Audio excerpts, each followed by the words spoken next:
26-ാം തീയതി പരിശുദ്ധ കന്യകയുടെ സ്വർഗാരോപണം. പ്രാർത്ഥന.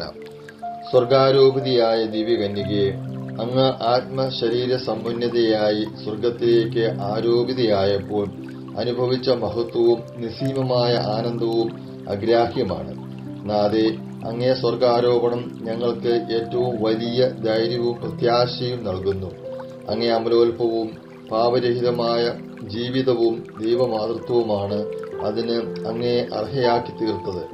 ഞങ്ങൾ അങ്ങേ മാതൃക അനുസരിച്ച് പാപരഹിതമായി ജീവിച്ച് സ്വർഗത്തിൽ എത്തിച്ചേരുവാനുള്ള അനുഗ്രഹം ലഭിച്ചു തരണമേ. സ്വർഗമാണ് ഞങ്ങളുടെ യഥാർത്ഥ ഭവനമെന്നുള്ള വസ്തുത ഞങ്ങൾ ഗ്രഹിക്കട്ടെ. അതിനനുസരണമായി ജീവിക്കുവാൻ ഞങ്ങൾ പരിശ്രമിക്കുന്നതാണ്. ഞങ്ങളുടെ ബലഹീനത പരിഹരിക്കുവാനായി അനുഗ്രഹിക്കണമേ.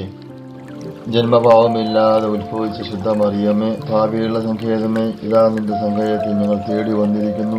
ഞങ്ങളുടെ മേൽ അനുവായിരുന്നു ഞങ്ങൾക്ക് വേണ്ടി നിന്റെ തിരുക്കുമാരനോട് പ്രാർത്ഥിച്ചു കൊള്ളണമേ. പാപികളുടെ സങ്കേതമേ, തിരുസഭയ്ക്ക് വേണ്ടിയും ജാതികൾ മുതലായവർ മനസ്തിരിയുവാൻ വേണ്ടിയും രാഷ്ട്രീയാധികാരികൾ സത്യവും നീതിയും പാലിക്കുന്നതിനു വേണ്ടിയും മാർപ്പാപ്പ മുതലായ തിരുസഭാധികാരികൾക്ക് വേണ്ടിയും അങ്ങേ പ്രിയപ്പെട്ട മക്കളായിരിക്കുന്ന ശുദ്ധീകരണ സ്ഥലത്തിലെ ആത്മാക്കൾക്ക് വേണ്ടിയും പ്രാർത്ഥിക്കണമേ. സുഹൃദേവം. പാപികളുടെ സങ്കേതമായ മറിയമേ, പാപികളായ ഞങ്ങൾക്ക് നീ മധ്യസ്ഥയാകണമേ. Maria, Ave Maria.